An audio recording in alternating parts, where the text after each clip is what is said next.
Sir तुम्ही त्या मागच्या वेळेस काहीतरी करणार होते ना? हा, अरे पण मी ते तर आज करू शकतो ना, जेव्हा मुलं असतील खूप सारे. फोन केला का कोण उचलीतच नाही. हा ना, ते सगळे मुलं म्हणजे कमीत कमी 4-5 मुलं तरी पाहिजे ना, मग आज एकट्या मुलाला मी ते नाही शिकू शकत. Group activity. सर करू का? सर फोन परत करू का? कर बरं फोन.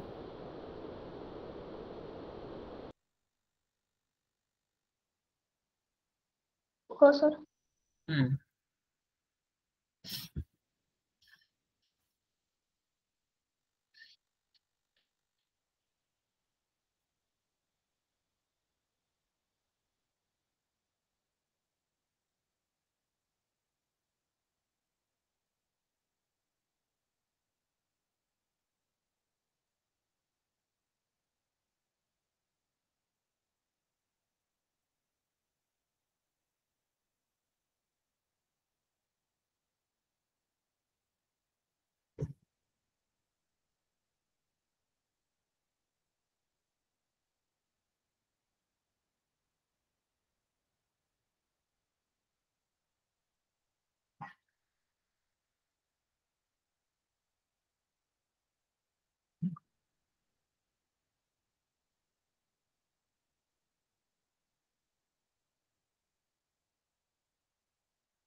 नाही उचलत आहे का? लावतोय सर.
सर 4-5 जणांना फोन केला पण एकाने जॉईन केलं.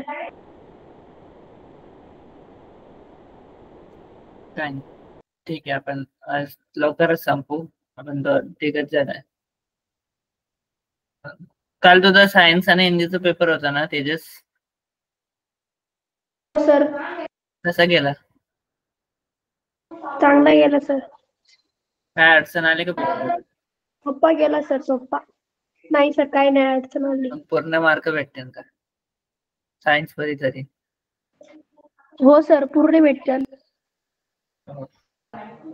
आता पेपर बाकी आहे की झाले?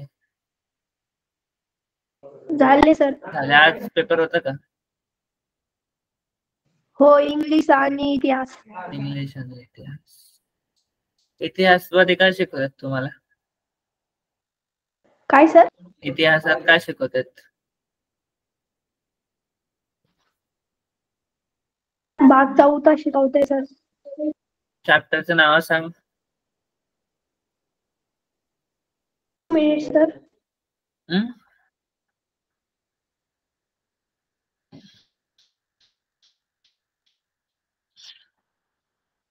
कारण तुझे पेपर कधी होते? होऊन गेले सर. मार्क आले का? नाही अजून नाही आले. नाही आले.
सर, इतिहास सांगू का समाजशास्त्राचे?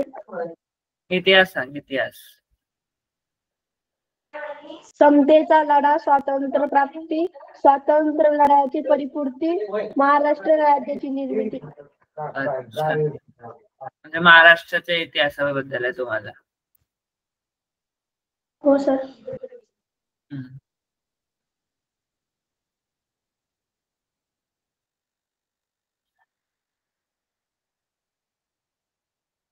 आज कोणता इंग्लिश होता ना? इंग्लिश मध्ये काय अडचण आली का? नाही सर, इंग्लिश मध्ये नाही आली, इतिहास मध्ये थोडी आली. अच्छा. बाकी मार्क कधी कळते त्यांचे? सर, मार्क नाही सांगती, काही काही विषयांची सांगत्या, काही काही नाही सांगती. अच्छा.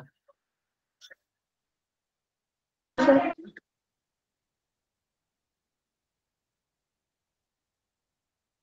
मी व्हिडिओ दाखवतो तुम्हाला. सर, हा बोल. द्वितीय सत्राचे पेपर असताना तर त्याचे व्हिडिओ टाकशाल का? पेपर कसा कसा असतो? टर्म 2 चा पेपर. सर, त्याच्यात काय? 50 मार्काचा असतो तो.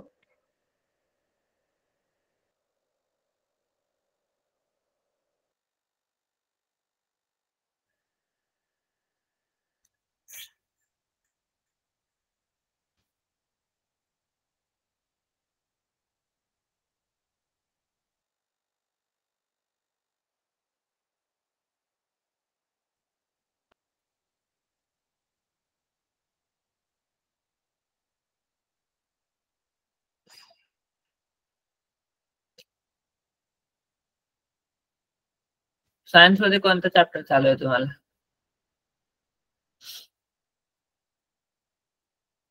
साऊंड. साऊंड. कारण तुला पण साऊंडच चालू आहे?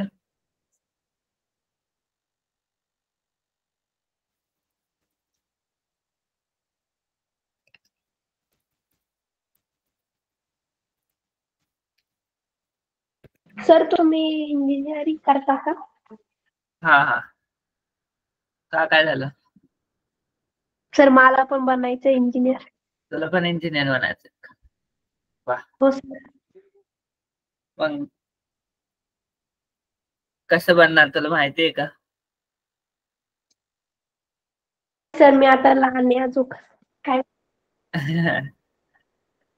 बघ तर तुम्ही आता तर होता 10वी पर्यंत नॉर्मलच अभ्यास असतो. मग 11वी 12वीत तुला सायन्स घ्यायला लागेल. सर मग काय बनण्यासाठी हो सर? तर इंजिनियर. त्याच्यानंतर मग त्याच्यानंतर 11वी 12वीत खूप अभ्यास करायला लागेल. एक परीक्षा असती JEE. ऐकलंय ना? JEE सर हा माझी JEE. बहीण करते ऐकलंय सर. हा ती परीक्षा खूप अवघड असती. मग पण ती परीक्षा इंजिनिअरिंग साठीच असते. ती परीक्षा पास केल्यावर मग खूप चांगलं कॉलेज भेटतं. सर माझी बहीण पण JEE करते अरे वा, कोणत्या क्लासमध्ये आहे ती? 11th 11th. तिला पण इंजिनियर बनायचं.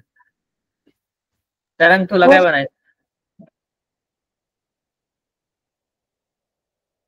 सर आर्मी मग. आर्मी मध्ये जायचंय. आर्मी साठी काय करायला लागतं माहितीये?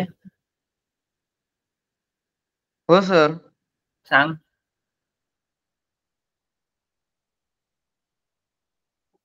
सर मी NCC केली. मला डायरेक्ट कर्नल व्हायचंय. बघ, आर्मी मध्ये जायला आता पण थोड्या दिवसात आर्मी मध्ये जायला पण परीक्षा द्यायला NDA नावाची परीक्षा माहिती असते. आहे. 12वी झाली. तर तुम्ही NDAचं काय कॉलेज सांगितलं राहतं मी आता त्याच्यामध्ये जॉईन जावं झाली. लागतं. तिकडे ट्रेनिंग होती आणि बरोबर. त्याच्यानंतर मग हे होतं. हम्म. आपल्याला सर्टिफिकेट आणि ते भेटतं. त्याच्यानंतर मग आर्मी कॉलेज मध्ये जावं लागतं. हम्म. तिथं हा जो ग्रुप आहे ना त्याच्याच हे होतं. सिलेक्शन होतं त्याच्यात. हा बरोबर. त्याच्यामध्ये आर्मीची ट्रेनिंग होती पूर्णतः आणि त्याच्यानंतर मग आर्मी हे होतं, कर्नल होतं. म्हणजे जी पोस्ट लागते ती भेटते. हम्म. सर बोल. सर मला इंजिनियर व्हायसाठी गायडन्स करशाल का? हा हा, माझा नंबर आहे तुझ्याकडे. तुला कधी पण तू मोठा होशील अजून 2-3 वर्षांनी, मग तुला कधी पण गरज लागली तर मला फोन कर. हो सर. प्राची, तू काहीतरी म्हणत होशीस. सर मी आता जॉईन झाली. हम्म. आमचा फोन घरी नव्हता. मग तुम्ही काय म्हणत होते? काय नाही, असंच गप्पा मारत होतो आम्ही. प्राची, तुझी परीक्षा चालू आहे की झाल्यात? झाल्या सर. आज ना NNMS चा रिझल्ट होता ना, मग तिथं गेलेलो होतो आम्ही. कशाचा रिझल्ट होता? NNMS. NWMS. NMMS. NMMS. स्कॉलरशिपची परीक्षा आहे काय ही? नाही, स्कॉलरशिपची नाही सर, ही रविवारी. दुसरी आहे. पास झाली का? मला आहे ना 180 पैकी 75 पडले.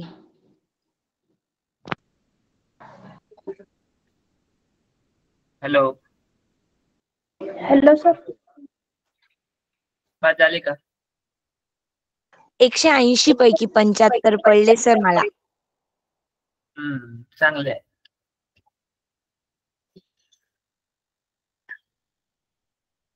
बाकी पेपर कसे गेले?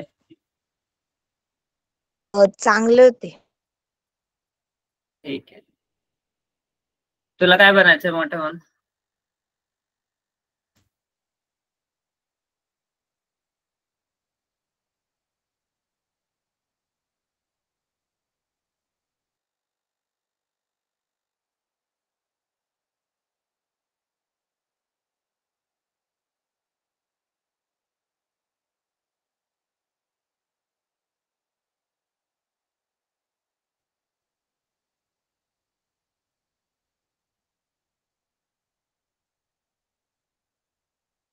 Hello, hello sir. माझा इंटरनेटचा प्रॉब्लेम आहे. दिसतोय का मी? हो हो सर. सर, दिसत आहे. काय बनायचं प्राची, विचार केला का तू? काय सर? मोठं होऊन काय बनायचंय? डॉक्टर. डॉक्टर बनायचंय का? सर डॉक्टरला नीटची परीक्षा पास करावी लागते. बरोबर, नीटची परीक्षा द्या. त्याला पण सायन्स घ्यायला लागतं, पण त्याच्यात बायोलॉजी असतं आणि इंजिनियर साठी मॅथ्स असतं.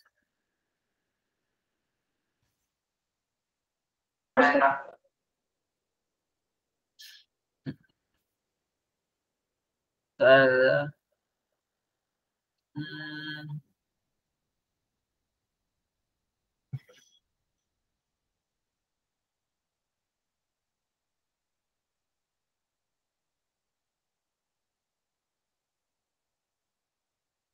तुम्हाला मिठाचा सत्याग्रह नाही आहे का चॅप्टर?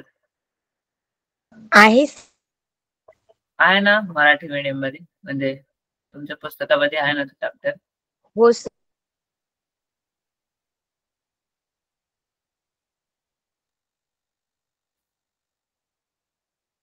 तरंग आणि तेजस, तुमच्या पुस्तकात नाही आहे का तो चॅप्टर?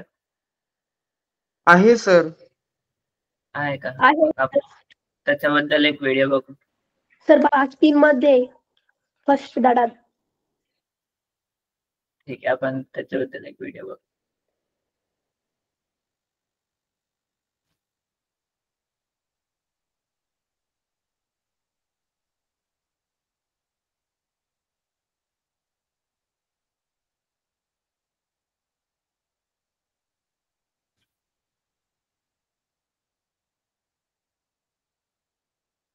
सर मी लेफ्ट होऊ शकते का?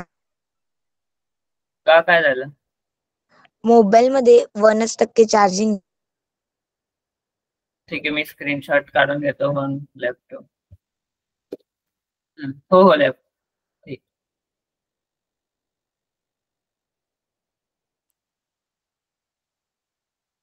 आपण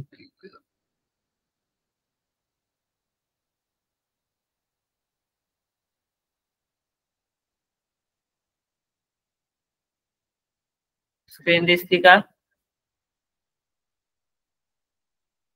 हो सर, दिसते.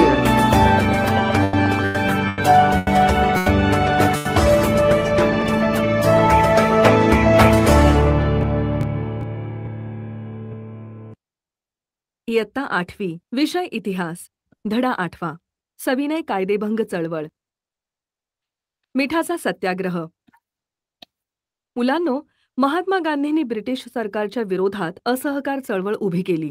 त्याविषयी आपण मागच्या वेळी माहिती करून घेतली. त्यानंतर सविनय कायदेभंगाच्या माध्यमातून त्यांनी दुसरे जन आंदोलन सुरू केले. सविनय कायदेभंग म्हणजे ब्रिटिशांनी केलेल्या अन्यायी अत्याचारी कायद्यांचा भंग करणे, म्हणजे ते कायदे न पाळणे किंवा कायदे मोडणे म्हणजेच सविनय कायदेभंग होय. या चळवळीची संपूर्ण माहिती आपण या पाठात घेणार आहोत. या आधीच्या पाठात आपण लाहोर अधिवेशनात संपूर्ण स्वातंत्र्याचा ठराव संमत करण्यात आल्याचे तुम्ही वाचले आहे. हा ठराव संमत झाल्यावर महात्मा गांधींनी सविनय कायदेभंग करण्याचा निर्णय घेतला. ही चळवळ सुरू करण्यापूर्वी गांधीजींनी ब्रिटिश सरकारकडे विविध मागण्या केल्या होत्या. उदाहरणार्थ संपूर्ण दारूबंदी, शेतसारा माफी, लष्कर खर्चात 50% कपात, देशी मालाला संरक्षण, राजकीय कैद्यांची मुक्तता इत्यादी मागण्या होत्या. तसेच त्यावेळी मिठावरील कर रद्द करावा आणि मीठ तयार करण्याची परवानगी फक्त सरकारलाच होती, ती रद्द करण्यात यावी ही प्रमुख मागणी होती. परंतु ब्रिटिश सरकारने गांधीजींच्या सर्व मागण्या फेटाळून लावल्यामुळे गांधीजींनी मिठाचा कायदा मोडून देशभर सत्याग्रह करण्याचे ठरवले. मीठ हा सामान्य जनतेच्या आहारातील महत्त्वाचा घटक आहे. तसेच समुद्राच्या मोफत मिळणाऱ्या पाण्यातून निर्माण होणाऱ्या मिठावर सरकारने कर लादला होता. तो अन्यायी आहे असे महात्मा गांधींना वाटत असल्याने गांधीजींनी मिठाचा सत्याग्रह केला. मिठाचा सत्याग्रह हा प्रतिकात्मक होता. ब्रिटिश सरकारचे जुलमी व अन्यायकारक कायदे शांततेच्या व सत्याग्रहाच्या मार्गाने मोडणे हा यामागचा मोठा व्यापक हेतू होता. मिठाचा सत्याग्रह करण्यासाठी गांधीजींनी गुजरातच्या समुद्र किनाऱ्यावरील दांडी या ठिकाणाची निवड केली. 12 मार्च 1930 रोजी साबरमतीच्या आश्रमातून गांधीजी आपल्या 78 अनुयायांसह दांडीला जाण्यास निघाले. सुमारे 385 किलोमीटरच्या त्यांच्या मार्गावरील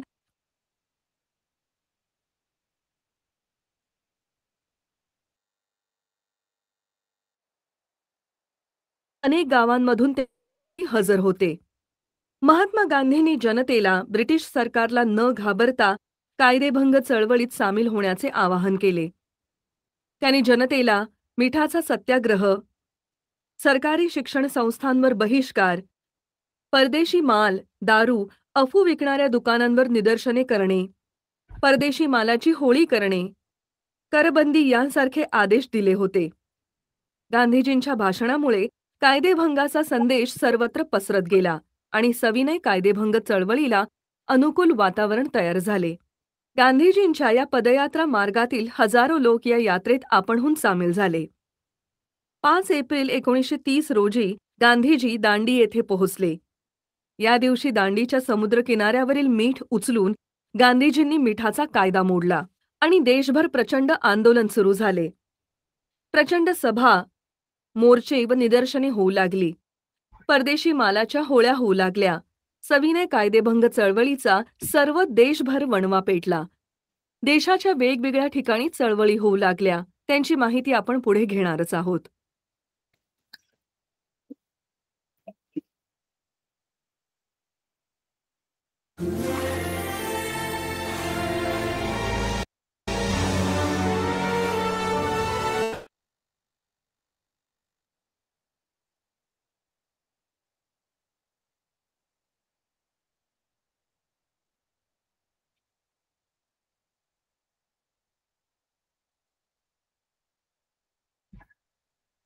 एक अजून व्हिडिओ बघू आपण.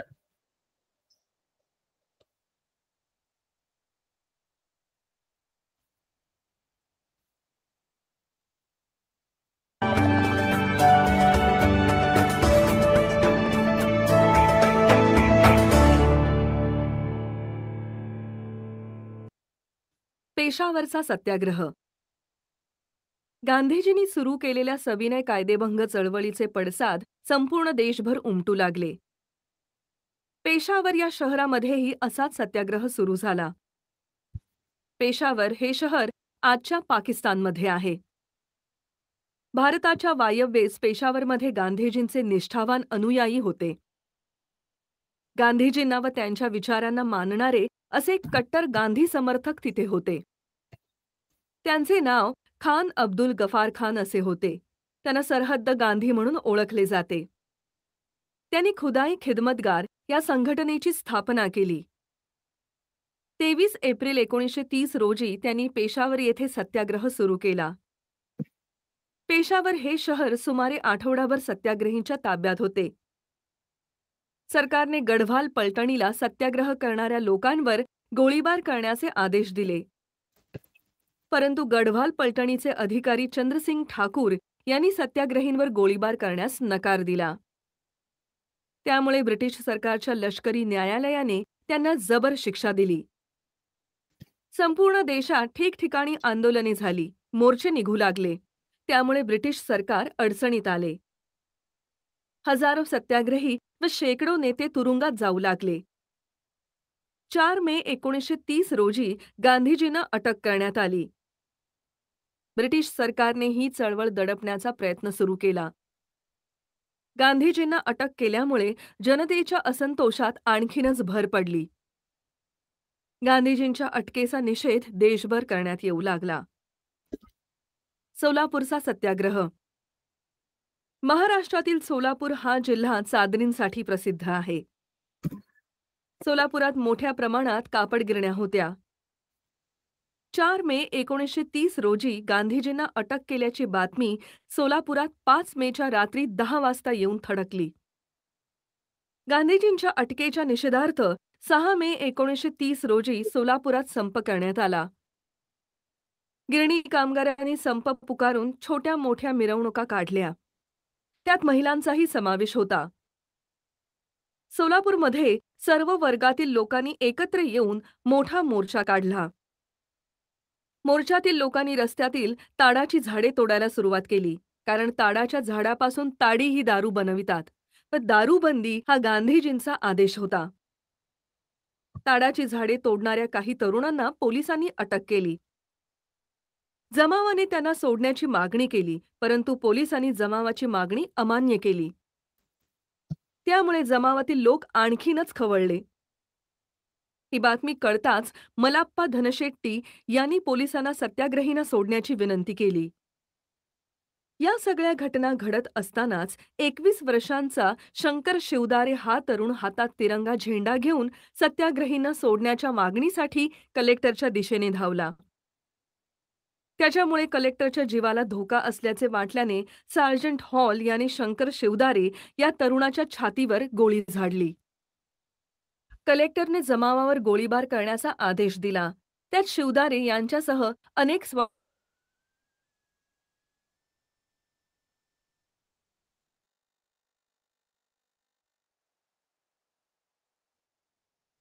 त्यामुळे संतापलेल्या जमावाने जाळपोळ करायला सुरुवात केली. पोलिसांनी सोलापूर शहरातील बंड शमविण्यासाठी मार्शल लॉ म्हणजेच लष्करी कायदा पुकारला. म्हणजेच संपूर्ण सोलापूर आता लष्कराच्या ताब्यात आले. हा कायदा 13 मे 1930 पासून ते 30 जून पर्यंत अंमलात होता. या काळात सरकारने शहरावर मोठा जुलूम केला. त्यात अनेक लोक मारले गेले. अशा तऱ्हेने आंदोलन दडपण्यात आले. या आंदोलनात प्रामुख्याने आघाडीवर असलेले मलाप्पा धनशेट्टी, श्रीकृष्ण सारडा, अब्दुल रसूल कुर्बान हुसेन आणि जगन्नाथ शिंदे यांच्यावर खटले भरताना त्यांच्यावर गंभीर आरोप ठेवले गेले. त्यांना फाशीची शिक्षा सुनावण्यात आली. 12 जानेवारी 1931 रोजी त्यांना प्रत्यक्षात फाशी देण्यात आली.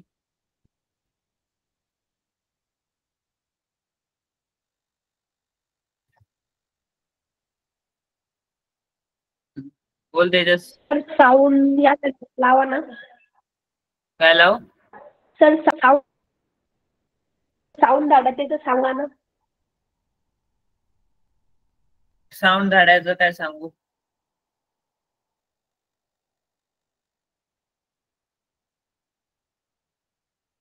सर तो म्हणतोय धड्याचा व्हिडिओ साऊंड धाडायचा व्हिडिओ सांगा. लागतो. हो सर.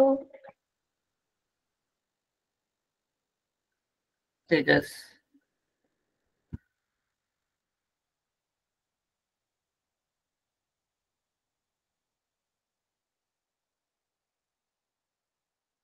तेजस काय बोलतो? सर टर्निंग फॉर्क आहे ना त्याचा व्हिडिओ लावा ना. ट्युनिंग फॉर्कचा व्हिडिओ तुम्हाला? हो सर. ठीक आहे ठीक आहे.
like a bent knee or a mouse pad or the edge of a table.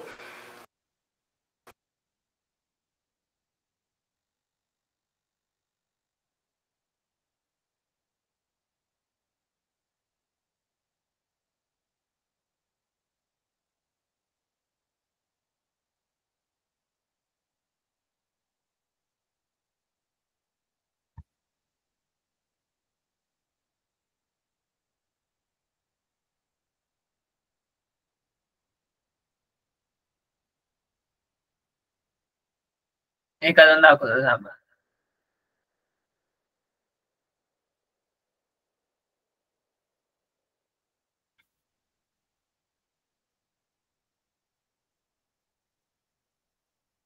Demonstration. So I have a ring stand with a ping pong ball attached to a thread hanging off the end.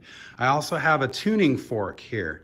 And a tuning fork, when you bang it on something, it makes sound waves that release into the air. So if I touch the tuning fork to the ping pong ball without activating the tuning fork, nothing really happens. But if I then bang the tuning fork against the table, it makes a loud, you can hear the noise. And if I now touch the ball, this happens. Whoa, crazy. But then you can see eventually it loses energy and then it stops again.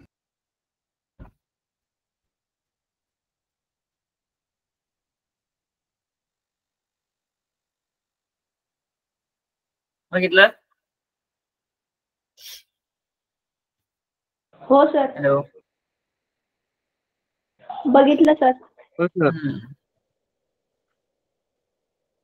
तर आज आपण meeting end करू. ठीक आहे. आता आज जास्त मुलं नव्हते आले. मग आपण जो सेशन आहे तो पुढच्या आठवड्यात घेऊ. ठीक आहे. हो सर. तर बाय. रेकॉर्डिंग कर.